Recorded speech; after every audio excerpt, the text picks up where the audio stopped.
Hi students, అందరు ఎలా ఉన్నారు? నేను మీ విష్ణువర్ధన్. మీరు చూస్తున్నారు Vishnu smart info YouTube channel. Students, Andhra Pradesh MBBS management quota round 1కి సంబంధించి మనకి రిజల్ట్స్ అయితే డిక్లేర్ అయిపోయాయి. సో ఈ రిజల్ట్స్ అనేవి మీరు ఎలా చెక్ చేసుకోవాలంటే, నేను మన టెలిగ్రామ్ గ్రూప్లో అయినా లిస్ట్ పెడతాను. అలాగే మీరు ఎన్టీఆర్ హెల్త్ యూనివర్సిటీ వెబ్సైట్లోకి వెళ్ళి కూడా డైరెక్ట్గా చెక్ చేసుకోవచ్చు. ఈ లిస్ట్లో మీరు మీ ఆల్ ఇండియా ర్యాంక్ అయినా సెర్చ్ చేసుకోవచ్చు. అలాగే మీ నేమ్ ఆఫ్ ది క్యాండిడేట్, మీ నేమ్ అయినా సెర్చ్ చేయొచ్చు. ఈ లిస్ట్లో కనుక మీ పేరు కానీ మీ ఆల్ ఇండియా ర్యాంక్ కానీ ఉంటే మీకు సీట్ వచ్చినట్టే. ఎక్కడ ఏ కాలేజీలో సీట్ వచ్చింది, ఏ కోటాలో సీట్ వచ్చింది అనేది మీరు ఈ లిస్ట్లో చెక్ చేసుకోవచ్చు. ఈ లిస్ట్లో మీ నేమ్ ఉందో లేదో చెక్ చేసుకోండి. అండ్ ఎవరికైతే సీట్ వస్తుందో మీరు 24th సెప్టెంబర్ లోపు ఆ పర్టికులర్ కాలేజ్ దగ్గరికి వెళ్ళి రిపోర్ట్ చేయాలి. ఓకేనా? 24th September up to 3 PM వచ్చేసి మనకి last date of reporting for round 1. ఓకేనా? అలాగే మీ క్లాసెస్ అనేవి 1 అక్టోబర్ నుంచి స్టార్ట్ అవుతాయి. అయితే మీరు వచ్చిన కాలేజీలో జాయిన్ అవ్వకపోతే ఏమవుతుంది, జాయిన్ అవుతే ఏమవుతుంది, అలాగే కట్ ఆఫ్ ఎంత అనేది నేను ఈరోజు ఈ వీడియోలో డిస్కస్ చేస్తాను. ఈ వీడియోని చివరి వరకు చూడండి. మీరు చూడొచ్చు. నాన్ లోకల్ కట్ ఆఫ్, అంటే B1 కట్ ఆఫ్, ఎవరైతే ఆంధ్రప్రదేశ్ నాన్ లోకల్ ఉంటారో వాళ్ళ కట్ ఆఫ్ వచ్చేసి బి కేటగిరీకి 544 మార్క్స్. నేను చూసినంత వరకు విశ్వభారతి మెడికల్ కాలేజ్లో 544 మార్క్స్ వరకు బి కేటగిరీ సీట్ వచ్చింది. అలాగే లోకల్ స్టూడెంట్, ఆంధ్రప్రదేశ్ లోకల్ స్టూడెంట్స్కి 432 మార్క్స్ వరకు బి కేటగిరీ సీట్ వచ్చింది. అది కూడా విశ్వభారతి మెడికల్ కాలేజ్లోనే. మీరు చూడండి, లాస్ట్ ఇయర్ ఎస్వియు రీజన్లో A category cut off open category వాళ్ళకి 543 మార్క్స్. అంటే లాస్ట్ ఇయర్ ఏ కేటగిరీకి ఉన్న కట్ ఆఫ్ ఈ year B category non local cut off same. అంటే ఎంత కాంపిటీషన్ పెరిగిందో మీరే అర్థం చేసుకోండి. ఇది నేను చూసినంత వరకు ఈ మార్క్స్ వరకు ఆంధ్రప్రదేశ్లో బి కేటగిరీ సీట్ వచ్చింది. లోకల్ వాళ్ళకి 432 మార్క్స్, నాన్ లోకల్ వాళ్ళకి 544 మార్క్స్.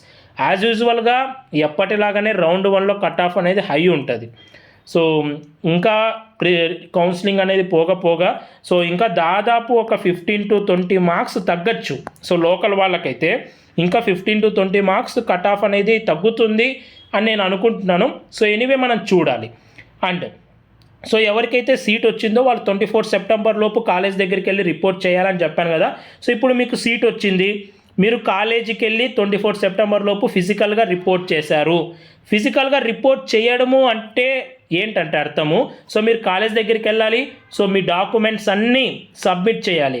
ఏ సర్టిఫికెట్స్ తీసుకెళ్ళాలి అన్నా అని మీరు నన్ను కనుక అడిగితే, నేను ఆల్రెడీ ఏ కేటగిరీకి రిపోర్టింగ్ ప్రాసెస్ మీద ఏ సర్టిఫికెట్స్ తీసుకెళ్ళాలి అనే దాని మీద వీడియో చేశాను.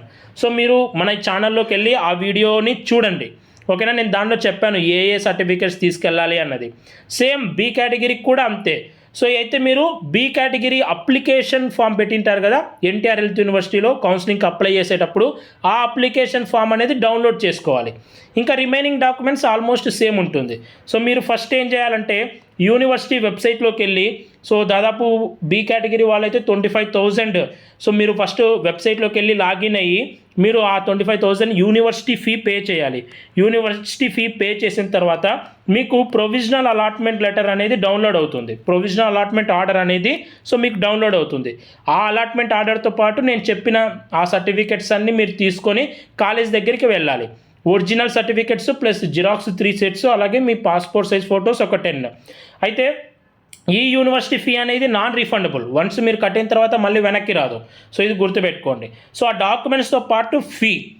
ఓకేనా? ఎవరికైతే బి కేటగిరీ సీట్ వచ్చి ఉంటుందో మనకి బి కేటగిరీ అఫీషియల్గా ఫీ వచ్చేసి 13.2 lakhs పర్ ఇయర్ కదా. కానీ ఇది ఫస్ట్ ఇయర్ కాబట్టి మీకు కొంచెం ఎక్స్ట్రా ఫీజు కూడా ఉంటాయి. నేను మీకు రికమెండ్ చేసేది ఏంటంటే 15 lakhs మీ దగ్గర పెట్టుకొని కాలేజ్ దగ్గరికి వెళ్ళి రిపోర్ట్ చేయండి. ఓకేనా? ఈ 15 lakhs అనేవి అట్ ఏ టైం పే చేయాలి. చాలామంది అడుగుతుంటారు ఇన్స్టాల్మెంట్స్లో పే చేయొచ్చా అని. అలా కాదు, అట్ ఏ టైం మీరు ఈ 13.2 lakhs అనేది ట్యూషన్ ఫీ, ఇంకా రిమైనింగ్ ఎక్స్ట్రా ఫీ అనేది కాలేజ్ టు కాలేజ్ వేరీ అవుతుంది. మీరు గుర్తుపెట్టుకోండి. దాదాపు 15 lakhs మీ దగ్గర పెట్టుకుంటే మీకు యూజ్ అవుతుంది. అలాగే సెల్ఫ్ ఫైనాన్సింగ్ కోటాలో సీట్ వచ్చిన వాళ్ళు 12 lakhs పర్ ఇయర్ ఫీ కదా. దీనికి ఇంకా ఎక్స్ట్రాగా ఒక 1 lakh మీ దగ్గర పెట్టుకుంటే బెస్ట్ అని నా ఒపీనియన్.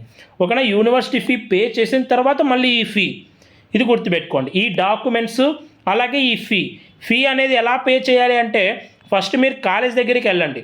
ఆ కాలేజ్ వాళ్ళు ఏ మోడ్స్లో పేమెంట్ యాక్సెప్ట్ చేస్తున్నారో చూసుకోండి. ఓకేనా, ఏదర్ వాళ్ళు డీడీ యాక్సెప్ట్ చేస్తున్నారా, ఆర్టీజీఎస్ యాక్సెప్ట్ చేస్తున్నారా, లేకపోతే రెండు యాక్సెప్ట్ చేస్తున్నారా అని మీరు కాలేజ్ దగ్గరికి వెళ్ళి కనుక్కొని ఆ తర్వాత పే చేయండి. ఓకేనా, సో ఇది మీ డాక్యుమెంట్స్ అలాగే మీ ఫీ తీసుకొని కాలేజ్ దగ్గరికి వెళ్ళి ఫిజికల్గా రిపోర్ట్ చేయాలి 24th సెప్టెంబర్ లోపు. సో ఎవరైతే అలా కాలేజ్ దగ్గరికి వెళ్ళి రిపోర్ట్ చేస్తారో నెక్స్ట్ మీరు సెకండ్ రౌండ్లో మళ్ళీ వెబ్ ఆప్షన్స్ పెట్టుకోవచ్చు. మళ్ళీ పార్టిసిపేట్ చేయాలి అనుకుంటే సెకండ్ రౌండ్లో ఇంకా బెటర్ కాలేజ్ కావాలి అనుకుంటే సెకండ్ రౌండ్లో వెబ్ ఆప్షన్స్ పెట్టుకోవాలి. మీకు కనుక ఇంకా బెటర్ కాలేజీలో సీట్ రావడానికి ఛాన్స్ ఉంటే మళ్ళీ మీకు సీట్ వస్తుంది, అప్గ్రేడేషన్కి ఛాన్స్ ఉంటుంది. సో ఇప్పుడు మీరు ఫస్ట్ రౌండ్లో జాయిన్ అయినా కూడా సెకండ్ రౌండ్లో ఇంకా మంచి కాలేజ్ కోసం ట్రై చేయొచ్చు. సో ఎవరైతే సీటు వచ్చినా కూడా జాయిన్ అవ్వకుండా ఉంటారో ఈ రౌండ్ 1లో వాళ్ళకి ఏమవుతుందంటే ఆ పర్టికులర్ సీటు మీకు క్యాన్సిల్ అయిపోతుంది. అలాగే ఆ సీట్ నెక్స్ట్ రౌండ్ 2లో మీరు వెబ్ ఆప్షన్స్లో పెట్టుకోవడానికి కూడా కనపడదు. ఓకేనా, సో ఆ కాలేజ్లో ఆ పర్టికులర్ సీటు మీరు సెకండ్ రౌండ్లో వెబ్ ఆప్షన్స్లో పెట్టుకోవడానికి కూడా కనపడదు. ఇంకా రిమైనింగ్ కాలేజెస్ పెట్టుకోవచ్చు. అలాగే నెక్స్ట్ వచ్చేసి మీరు సెకండ్ రౌండ్కి ఎలిజిబుల్ అవుతారు. ఈవెన్ దో మీరు జాయిన్ అవ్వకున్నా కూడా ఆ పర్టికులర్ సీట్లో మీరు నెక్స్ట్ రౌండ్లో కూడా ఎలిజిబిలిటీ ఉండదు.